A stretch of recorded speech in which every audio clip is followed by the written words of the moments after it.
అందరికీ నమస్కారం. నేను మీ శిరీష. అందరూ ఎలా ఉన్నారు? బాగున్నారు అనుకుంటున్నాను. నేను కూడా చాలా బాగున్నాను. ముందుగా అందరికీ వినాయక చవితి శుభాకాంక్షలు.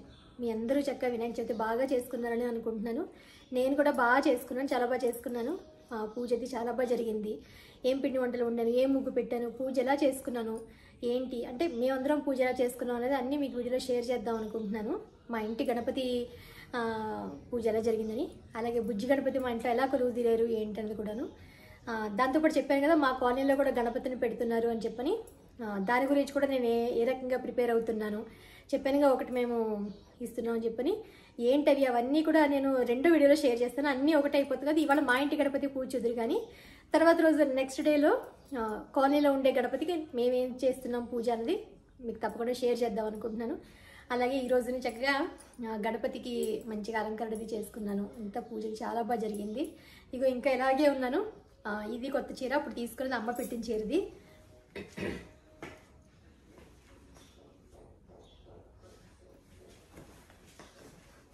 ఎల్లో అండ్ వైట్ కాంబినేషన్లో కోటా శారీ కదా ఇది. అప్పుడు తీసుకున్నాను, అమ్మ పెట్టిందని చెప్పాను కదా, ఇది కట్టుకున్నాను.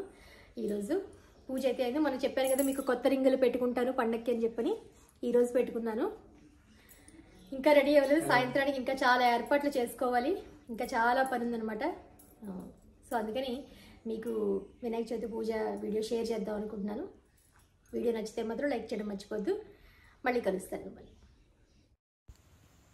ఉత్తరాయణంతో పోలిస్తే మనకి దక్షిణాయనంలో ఎక్కువ పండుగలు ఉంటాయి. అంటే ఉత్తరాయణంతో కన్నా అప్పుడు ఏంటంటే ఎక్కువ మనకి పెళ్ళిళ్ళు, పేరెంటాలు, గృహప్రవేశాలు ఇవి ఉంటాయి. దక్షిణాయనంలో ఏంటంటే తొలి ఏకాదశి నుంచి మొదలు ఇంక మనకి పండుగలు మొదలవుతాయి. ఒక్కసారిగా తొలి ఏకాదశి, ఆ తర్వాత ఇంకా శ్రావణ మాసం మొదలవుతుంది, రాఖీ ఇవన్నీ ఉంటాయి కదా. ఇంకా అంటే పౌర్ణమని కాదు, మామూలుగా కొంచెం చక్కగా సంతోషంగా జరుపుకునే. ఆ తర్వాత శ్రావణ మాసం 4 వారాలు బిజీ. పొలాల అమావాస్య, ఆ తర్వాత వినాయక చవితి 9 రోజులు 11 రోజులు చాలామంది పెట్టుకుంటూ ఉంటారు. అవి ఒక హడావుడి. అవి అవుతున్నాయి లేదా అనగానే మళ్ళీ దసరాలు వస్తూ ఉంటాయి. దసరాల తర్వాత మళ్ళీ దీపావళి, ఇంకా కార్తీక మాసం, ఇంకా మళ్ళీ సంక్రాంతి. వరుసగా ఖాళీలే ఉన్నట్టుండగా అసలు. అంటే ఇంకేదో హడావుడిగా మనకు తెలియకుండానే రోజులు గడిచిపోతున్నట్టు ఉంటాయి. సగం 6 నెలలు ఇలాగే అడిపోతాయి మనకి. మిగతా 6 నెలలు ఏంటంటే జనవరి టు జూలై వరకు పిల్లల పరీక్షలు అవనో ఇవనో సమ్మర్ హాలిడేస్ అలా అవుతాయి. అంటే తొందరగా మనకు సంవత్సరం గడిచిపోతుందో అప్పుడే అయిపోయిందో సంవత్సరం అనుకుంటూ ఉంటాం కదా. అందుకనమాట వినాయక చవితి కూడా అలాగే శ్రావణ మాసం అయిపోయింది కాబట్టి వినాయక చవితి కూడా చక్కగా జరుపుకోవడం జరిగింది. అంటే ఒక్కొక్క పండుగ అవుతుంటే అమ్మయ్య ఈ పండుగ అయిపోయింది అని చెప్పని. మన పెద్దవాళ్ళము పండుగలు వస్తున్నాయంటే ఎవరైనా భయపడుతున్నాము చేసుకోలేక అన్నప్పుడు, ఎందుకు చేసుకోలేరు, చేసుకోవడానికి ఏముంది అది ఇది అని అనుకునేవాళ్ళం. కానీ వాళ్ళే బెటర్ ఏమో అనిపిస్తుంది. ఎందుకంటే ఓపిక లేవని అనుకున్నా కూడా పిండి వంటలు అమ్మ వాళ్ళు కానీ మన పెద్దవాళ్ళ అత్తయ్య వాళ్ళు కానీ పిండి వంటలు అన్నీ వండుకుని అన్నీ చక్కగా యథావిధిగా జరుపుతారు. ఇప్పుడంటే వాళ్ళతో పోల్చుకోవడం వల్ల కంపారిటివ్లో మనకి ఇంకా ఓపిక లేదో, మనతో పోల్చుకుంటే మన పిల్లలకి అసలు లేదో ఏమో తెలియదు. కానీ పండగ అంటే నాకు ఈ మధ్య అనిపిస్తుంది, అమ్మో నేను చేయగలనా పండగ, నాకు ఇంతవరకు నాకు ఉందా పని, ఎక్కువ టెన్షన్ అవుతున్నావా అన్నిటికీను. ఎందుకంటే ఇది ఒక్కటే కాదు, మిగతా యాక్టివిటీస్ చాలా ఉండడం వల్ల అన్నిటినీ మేనేజ్ చేయడం కష్టమైనట్టు అనిపిస్తుంది. ఓ పక్క ఇంట్లో పనులు, పిల్లల్ని చూసుకోవడం కానీ, అలాగే మామూలుగా సంగీతం గురువులు ఇద్దరి దగ్గర నేర్చుకుంటారు, అవి ప్రిపేర్ అవుతూ ఉండడం. రీసెంట్గానే ఏంటంటే నేను కూడా మా కాలనీలో పిల్లలు ఇంతకుముందు నేర్చుకున్నారు అనమాట. వాళ్ళ దగ్గర నేను కూడా వాళ్ళకి ఏంటంటే ఒక 4 పిల్లలకి నేను కూడా సంగీతం నేర్పుతున్నాను. అది మా గురువుల పుణ్యమే. నేను ఎన్నాళ్ళు నేర్చుకున్న దానికి నాకు కొంచెం ప్రాక్టీస్ అవుతున్నట్టు ఉంటుంది. వాళ్ళు కూడా ఏంటంటే శిరీష మీరు చక్కగా పాడతారు కదా నేర్పండి అని చెప్పి మా కాలనీలో పిల్లలు అడుగుతుంటే ఒక 4 పిల్లలకి స్టార్ట్ చేశాను. సో అవి చెప్పుకోవడం. ఒక పక్క కల్చరల్ కమిటీలో, అంటే మా సొసైటీ ప్రకారం కల్చరల్ కమిటీలో ఉన్నాను, వాటిల్లో కొంచెం పార్టిసిపేట్ చేయడం. శ్రావణిని రోజు ట్యూషన్కి, మ్యాథ్స్ ట్యూషన్కి ఒక ప్లేస్కి తీసుకెళ్ళాలి. అక్కడే ఉండి ఒక గంటన్నర టైం స్పెండ్ చేసి రావడం. ఇవన్నిటి మీద ఒక్కొక్కసారి హెక్టిక్ అయ్యి చేయలేకపోతున్నామేమో మనం. ఏదైనా కొత్త బాధ్యత వస్తుందంటే టెన్షన్గాను, అమ్మో మనం చేయగలమా, ఇన్ని పనులు ఇన్నిటితో బిజీగా ఉంటాం కదా. యూట్యూబ్ ఎలాగో మనకి డైలీ ఉండేదే. వీడియో అప్లోడ్ చేయడం ఒక్కొక్క డే బై డే లేట్ అవుతుందేమో, కానీ వీడియో అంతా ఎడిట్ చేసుకోవడం, వాయిస్ ఇవ్వడం, దానికోసం అంతా రెడీ చేసుకోవడం, వెనకాల బ్యాక్గ్రౌండ్ వర్క్ చాలా చేయడం. అంటే ఒక్కొక్కళ్ళు ఏంటంటే వర్క్ ఏముంటుంది అనుకుంటాం, కానీ ఎవరి వర్క్ వాళ్ళకి చాలా ఉంటుంది, కనిపించదు అంతేను. వీటన్నిటిని వన్ బై వన్ మేనేజ్ చేసుకోవడం అంటే అంత ఈజీ కాదు. ఎందుకంటే మనం అన్నింటిలోనే అడుగు పెట్టాం కాబట్టి, అడుగుని తీసుకోలేని పరిస్థితి కాబట్టి మనకి ఎంత వీలైతే అంతలో మేనేజ్ చేసుకోవడం, భక్తిగా పూజ చేసుకోవడం తప్ప ఇన్ని రకాలు వండి పెడితేనే దేవుడు సంతోషిస్తాడు అలా అని ఉండదు అని నేను అనుకుంటున్నాను. ఎందుకంటే చేయలేక అనుకుంటున్నాను అనుకోవచ్చు. ఏదనుకున్నా కానీ మన శక్తి కొలది ఎంత ఓపిక ఉంటే అంత. ఎందుకంటే అంతకు మించి ఏదైనా చేసినా, నేను చెప్పానుగా శుక్రవారాలు నాకు తినకుండా చేసుకోవడానికే నాకు దానికే వీక్నెస్ అనేది మొదలైంది. అప్పటికే చాలామంది చెప్పారు ఏదో ఒకటి తిని చేసుకో శిరీష, చేయలేవు నువ్వు అన్నప్పుడు. ఇప్పుడు ఏజ్ కొంచెం కొంచెం పెరుగుతున్నప్పుడు తెలుస్తుంది అమ్మో కష్టంగా ఉంది అని చెప్పని ఇక మించి మార్చుకోవాలి పందాన్ని అనుకున్నాను. మా ఇంట్లో కూడా ఏర్పాట్లు గణపతికి సంబంధించిన అన్నీ నేను మా వారు పిల్లలు కలిసి మెల్లమెల్లగా చేసుకున్నాం అనమాట. హడావిడి లేకుండా. ఎందుకంటే మా వారికి కొన్ని పనులు, శ్రీకరికి కొన్ని పనులును, అలా అందరం ఏర్పాటు చేసుకొని శ్రావణికి చిన్న చిన్న పనులు, క్లీనింగ్ పనులు అవన్నీ దానికి ఇచ్చాను. మా వారిది ఏంటంటే మామిడాకులు కట్టడం కానీ, అలాగే నేను అవి కొన్ని బిట్లు ఇంక తీయలేకపోయాను. తర్వాత పాలవెల్లి కట్టడం కానీ, దానికి పసుపు రాసి బొట్టు పెట్టడం కానీ అవన్నీ ఆయన డ్యూటీ అనమాట. శ్రీకర్కి ఏంటంటే మిగతా ఏదైనా బయటికి వెళ్ళి తెచ్చేవి, పెద్ద పెద్ద కొంచెం తిరిగి తెచ్చేవి అన్నాను. శ్రావణికి చిన్న చిన్న పనులు, నేనేమో వంట చేసుకోవడం, డెకరేషన్ అంటే అక్కడికి సంబంధించి ఏం కావాలో అవన్నీ నేను చూసుకోవడం అనమాట. నేను ఆ రోజైతే మామూలుగా ఎక్కువ అత్తయ్యగారు అమ్మ వాళ్ళు జిల్లెడికాయలు, ఉండ్రాళ్ళు అంటే పూర్ణం కుడుములు, ఉండ్రాళ్ళు ఉండేవారు. నేను ఉండ్రాళ్ళు మాత్రమే చేయగలిగాను అంతే. నాకు నా శక్తి అంతవరకే అయింది, అంతవరకే చేయగలిగాను అనుకున్నాను. ఎందుకంటే సాయంత్రం మళ్ళీ మేము పీటల మీద కూర్చున్నాం అనమాట కాలనీలను. ఆ ఏర్పాట్లు ఏం చేస్తున్నాను ఏంటి దాని విషయాన్ని నేను రేపటి వీడియోలో చెప్తాను. ఈరోజు మా ఇంటి గణపతి కాబట్టి ఇక్కడ వరకు మాత్రమే నేను షేర్ చేస్తున్నాను అంతేను. సో అంతవరకు నేను చేసుకోనమాట. మామూలుగా వంట అయితే మామిడికాయ పప్పు, వంకాయ మా ఇంట్లో మామిడికాయతోటే పప్పు వేసుకున్నాము. మా ఇంట్లో కసిన వంకాయలతోటి వంకాయ కారం పెట్టి కూర చేసుకున్నాను. అలాగే కొబ్బరికాయ మామిడికాయ పచ్చడి ఉండ్రాళ్ళలో కూడా ఉంటుంది కదా, రాత్రికి ఎలాగో శనివారాలు కదా అని చెప్పని ఏంటంటే 2 in 1గా మనకి పూజ కన్నా అంటే పూజ రోజు ఏం ఆలోచిస్తామంటే ఒక పూటకు వంట ఉంటే సరిపోతుందిలే అని చెప్పని, అంటే జస్ట్ కిడింగ్ అంతే. మనం అలా మన పని ఏంటంటే ఒక పూట తప్పిన వంట చేసేవాళ్ళకి తెలుస్తుంది కాబట్టి ఒక పూట తప్పిన అమ్మయ్య అనిపిస్తుంది. ఎందుకంటే ఒక పక్క కాలనీలో అటెండ్ అవుతూ ఉండాలి, ఇంట్లోనూ అన్నీ చూసుకోవాలంటే కొంచెం కష్టంగా ఉంటుంది కదా. అందుకని మా బుజ్జి గణపతి ఈసారి ఏంటంటే మా వారే అంతా తీసుకొచ్చి, నేను అసలు వెళ్ళలే షాపింగ్కి, చాలా అలసటగా అనిపించింది అనమాట. ముందు రోజు నుంచి కాలనీలో చిన్న చిన్న పనులకి అప్పుడప్పుడు వెళ్తూ ఉండడం రావడం, దానివల్ల స్ట్రెయిన్గా అనిపించింది బాగాను. మీరే తీసుకురండి అంత అంటే గణపతిని తీసుకొచ్చారు కానీ కన్ను దగ్గర ఏదో చుక్క మిస్ అయినట్టుగా అనిపించింది నాకు. తర్వాత నేను సెట్ చేస్తే మళ్ళీ ఏదో చూపు మంచిగా అనిపించింది. లేకపోతే చూపు ఏంటో కొంచెం పాపం అలా అనుకోకూడదు కానీ నాకు అలా అనిపించింది గణపతిని. తర్వాత వెంటనే పెయింట్ బాటిల్ ఒకటి తీసి ఒక డాట్ పెడితే మధ్యలో చక్కగా అనిపించింది. ఒక బుల్లి దండ తీసుకొచ్చారు. గొడుగు మాత్రం మర్చిపోయారు ఈసారి. అంటే గొడుగులు అక్కడ కనిపించలేదు ఎక్కడను, వర్షాల వల్ల సరిగ్గా అసలు ఏమీ లేవుట, పువ్వులు కానీ ఏమీ సరిగ్గా లేవుట అసలు. వర్షాలు కూడా అసలు ఎంత దారుణంగా పడుతున్నాయి అంటే అసలు రోజు వర్షం లేని రోజు లేదో ఒక వారం 10 రోజుల నుంచి అయితేను మా గోడలన్నీ అయితే మొత్తం సీపేజ్ వచ్చినట్టుగా అయిపోయాయి. ఒక పక్క బట్టల అరువు, గోడలన్నీ ఏంటో నానిపోయినట్టుగా అయిపోయాయి. ఒక హడావిడి కాదన్నట్టుగా అనిపించింది. ఈసారి అయితే ఇక్కడే పెట్టుకుంటాను కదా, ఇక్కడే అరేంజ్ చేసుకున్నాము. పిల్లలిద్దరూ ఏంటంటే మొత్తం మా శ్రావణి అయితే అన్ని సబ్జెక్ట్స్ బుక్స్ తీసుకొచ్చేసింది. అమ్మ మరీ ఏదో కష్టమైనా తీసుకొస్తారమ్మా, నువ్వేంటి అన్నీ తీసుకొచ్చేసావని చెప్పి మా వారు జోక్ చేస్తుంటే, అమ్మ నేను 10th క్లాస్ కదా నాన్న, నాకు అన్ని సబ్జెక్టులోనూ మంచి మార్కులు రావాలి, గణపతి నాకు అన్నింటిలోనూ మంచి మార్క్స్ ఇవ్వాలని చెప్పని ఓంకారం మనం పెట్టుకుంటాం కదా గణపతి బుక్స్ మీద ఫస్ట్ పేజీలోను, అవి ఇద్దరు కలిసి పెట్టేసుకుని, శ్రీకర్ కంటే ఇప్పుడు బీటెక్లో జాయిన్ అయ్యాడు కాబట్టి పెద్ద బుక్స్ ఏం లేదు, ఏదో ఒకటి ఏదో రన్నింగ్ నోట్స్ లాంటివి ఏముంటే తెచ్చుకున్నాడు అంతేను. అవి పెట్టేసుకున్నాడు. నేనైతే చక్కగా గణపతి మీద గంధం బొట్లు, కుంకుమ బొట్లతో అలంకరణ చేసేసరికి, ఒక్క గణపతిని అలా పెట్టేసరికి ఎంత అందం వచ్చినట్టు అనిపించిందను. ఇంకా దీపారాధన చేయకుండానే ఆ లైట్స్ పెట్టేసరికి అందం వచ్చినట్టుగా అనిపించింది. మరి మనకి ఇబ్బందిగా అంటే చేసినప్పుడు ఇబ్బంది అవుతుందని దీపారాధన కుందులు అంటే లాస్ట్ టైం ఎవరు చెప్పారు తమలపాకులు అది కింద పెట్టకూడదు అన్నారు. కోర్స్ కరెక్టే, నాకు తెలియలేదు అప్పుడు. ఏంటంటే ఏదో అందంగా అలంకరణ చేద్దామని పెట్టేశాను. అందుకని ఈసారి నాకు దగ్గర వేరేవి ఫ్లవర్ అవి ఉంటే అవి పెట్టి దాని మీద దీపారాధన కుందులు పెట్టుకున్నాను అనమాట. పెట్టుకుని పూజకు సంబంధించిన పువ్వులు, కొబ్బరికాయలు, పత్రి కూడా మ్యాక్సిమం ఒక 21 రకాల పత్రి సగం మా ఇంట్లో, కొన్ని రకాలైతే మా ఇంట్లోనే ఉన్నాయి, మిగతా మనకు మార్కెట్లో ఏం దొరికితే అవే తీసుకురావడం అంతే. అన్నీ అరేంజ్ చేసేసుకుని ప్రశాంతంగా అప్పుడు కూర్చొని చక్కగా దీపజ్యోతి అంటే అటుపక్క ఆయన ఇటుపక్క నేను 2 కుందులు దీపజ్యోతిని వెలిగించి దీపజ్యోతికి నమస్కరించుకుని అక్షంతలు కుంకుమ బొట్టు పెట్టి పువ్వు పెట్టి నమస్కరించుకున్నాక అప్పుడు పసుపు గణపతితో మొదలు పెట్టాలి. మనం ఏ పూజ చేసినా, ఆఖరి గణపతి పూజ చేసినా కూడా మనం పసుపు గణపతిని చేసుకుని అప్పుడు పూజ మొదలు పెడతాం మనం.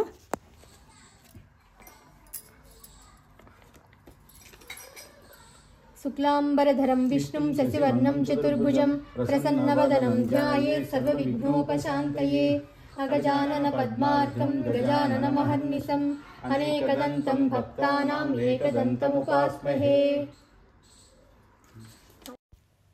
ఆ తర్వాత ఇంకా మామూలుగా పసుపు గణపతికి షోడశోపచార పూజ ఏదైతే ఉందో, యాక్చువల్గా నేను పూజ చేసుకున్నప్పుడు అంతా మీకు పెడదామని అనుకున్నాను, కానీ వీడియో చాలా లెంగ్తీ అయిపోతుందని ఇంకంతా ఫాస్ట్ ఫార్వర్డ్ చేసేసి పెట్టేసుకున్నాను. పసుపు గణపతికి ఏమేమైతే ఉపచారాలు అన్నీ ఉన్నాయో అవన్నీ పసుపు గణపతి చేసుకున్నాక అప్పుడు మనం పెద్ద విగ్రహం ఆయన వరసిద్ధి వినాయకుడు అనుకుని, ఆ వరసిద్ధి వినాయకుడు కూడా మనం ఈ షోడశోపచార పూజ, అష్టోత్తర పూజ అన్నీ చేసుకుంటాము. మధ్య మధ్యలో ఏంటంటే శ్రీకర్ కూడా బుక్ చదవడం చెప్పారనమాట వాళ్ళ నాన్న. ఇంత నెక్స్ట్ ఇయర్ నుంచి మీరే పాలవేలు కట్టాలి, ఒకళ్ళు ఈ పని ఒకళ్ళు ఆ పని. ఇంకా నేను అమ్మ పెద్దవాళ్ళుతున్నాం కాబట్టి మీ ఇద్దరు ఎక్కువ చేయలేము, మీ ఇద్దరు కూడా ఎక్కువగా ఇన్వాల్వ్ అవ్వాలి అని చెప్పని వాళ్ళకి చెప్తున్నారు. ఎందుకంటే పిల్లలకి అన్నీ నేర్పాలి. నేనైతే అష్టోత్తరం కూడా నువ్వు చదువుచంటే మేము ఇద్దరం చేస్తామని చెప్పని శ్రీకర్కి తెలుగు చదవడం కూడా రావాలి. ఎందుకంటే రేపు వాళ్ళు పెద్ద అయ్యేసరికి తెలుగు చదవడం రాకపోతే ఇంగ్లీష్లో చదువుతారా, పదాలన్నీ ఇంగ్లీష్ డౌన్లోడ్ చేసుకుని, అది కాదు కదా, తెలుగులో చక్కగా చదివితేనే బాగుంటుంది నాన్న అని చెప్పని అష్టోత్తరం బుక్ ఇచ్చి మొత్తం నువ్వు చదువు, మేము చదువుతాము, మేము చేస్తాం పూజ అని చెప్పాము. కానీ శ్రీకర్ చదివినప్పుడు ఇంకా వీడియో అంటూ నేనేం తీయలేదు, మామూలుగా పూజది చేసుకుంటున్నప్పుడే కంటిన్యూషన్ ఉంది అంతాను. సుముఖాయ నమః, ఓం ఏకదంతాయ నమః, ఓం కపిలాయ నమః, ఓం గజకర్ణికాయ నమః, ఓం లంబోదరాయ నమః, ఓం వికటాయ నమః, ఓం విఘ్నరాజాయ నమః, ఓం గణాధిపాయ నమః, ఓం ధూమకేతవే నమః, ఓం గణాధ్యక్షాయ నమః, ఓం ఫాలచంద్రాయ నమః, ఓం గజాననాయ నమః, ఓం వక్రతుండాయ నమః, ఓం శూర్పకర్ణాయ నమః, ఓం హేరంబాయ నమః, ఓం స్కంద ఓం గం గణపతియ నమః, ఓం గం గణపతియ నమః, ఓం గం గణపతియ నమః, ఓం గణపతియ నమః, ఓం గం గణపతియ నమః.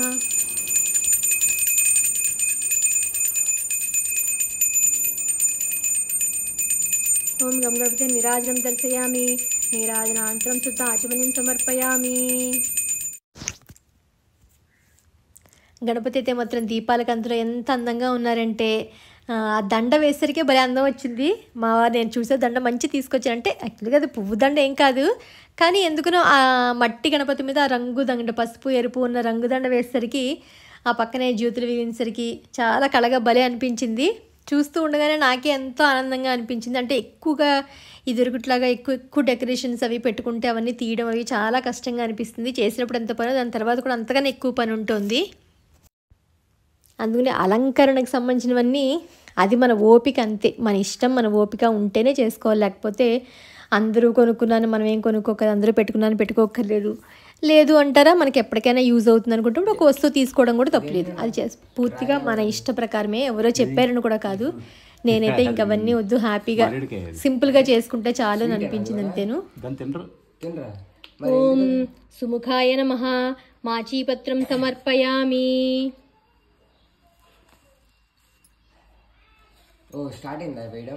ఓం సుముఖాయ, ఓం గణాధిపాయ నమః, బృహతీపత్రం సమర్పయామి. ఓం ఉమాపుత్రాయ నమః, బిల్వపత్రం పూజయామి. ఇదిగో బిల్వపత్రం. ఓం గజాననాయ నమః, దూర్వాయుగ్మం సమర్పయామి. వేరే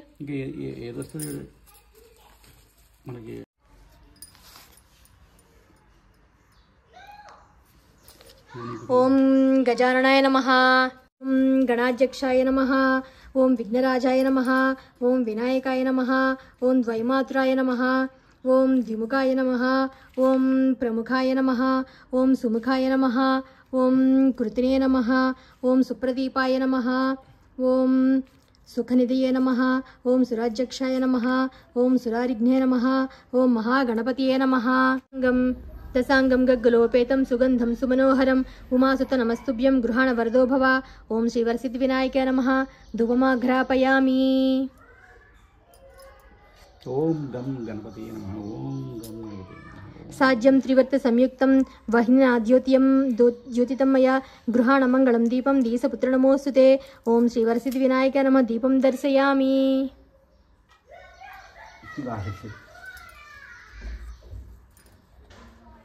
ఓం శ్రీ వరసిద్ధి వినాయకాయ నమః. దీపం దర్శయామి.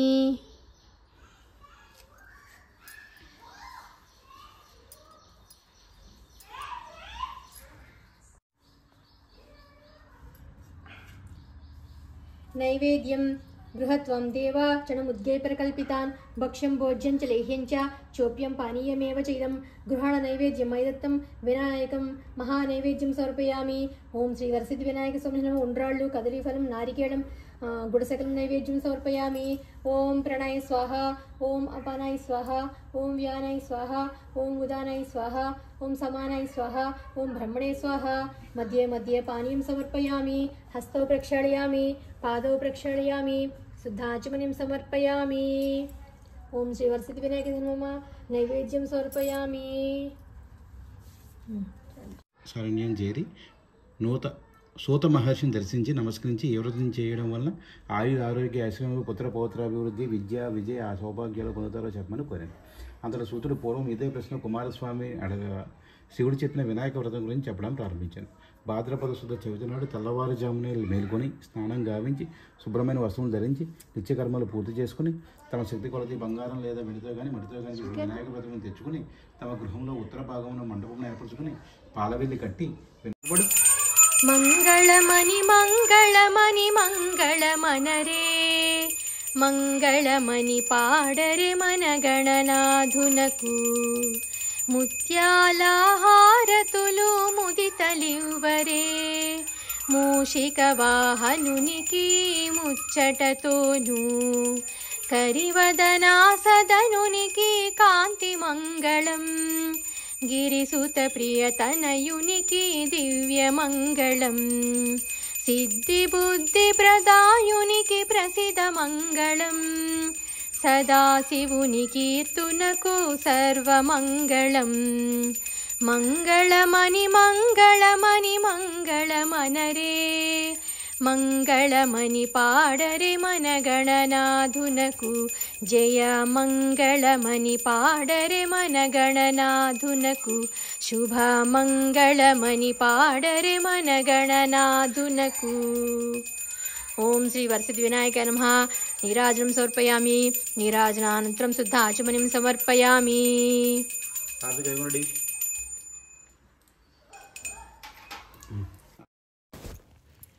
లాస్ట్లో ఇంక మహానైవేద్యం పెట్టి ఉండాలవన్నీ మిగతా పెట్టి నైవేద్యం సమర్పించడం జరిగింది. ఇవి అయిపోయిన తర్వాత మళ్ళీ చెప్పానుగా మా కాలనీలో ఉండే వాటికి కూడా మళ్ళీ నేను ప్రిపేర్ అవ్వాలని నేను అవి ఏం జరుగుతుంది వాటికి ఏం చేస్తున్నాం మేము అనేది మీకు తప్పకుండా నెక్స్ట్ వీడియోలో షేర్ చేస్తాను. ఇది ఈరోజు మా ఇంటి గణపతి వినాయక చవితి పూజ. మీ అందరూ కూడా ఇంకా బాగా కన్నుల పండుగగా చేసుకున్నారని అనుకుంటున్నాను. అంటే పువ్వుల మధ్యలో గణపతి ఎంత అందంగా ఉన్నారోను నాకైతే భలే నచ్చారు. మీకు కూడా నచ్చారని అనుకుంటున్నాను. తప్పకుండా నచ్చితే మాత్రం ఏంటి అనేది నాకు తప్పకుండా కామెంట్ సెక్షన్లో తెలియజేయండి. మళ్ళీ మిమ్మల్ని అందరినీ రేపు పెద్ద వినాయకుడు మా కాలనీలో గణపతితోటి ఆ వీడియోతో మిమ్మల్ని అందరినీ కలుస్తాను. అంతవరకు బాయ్.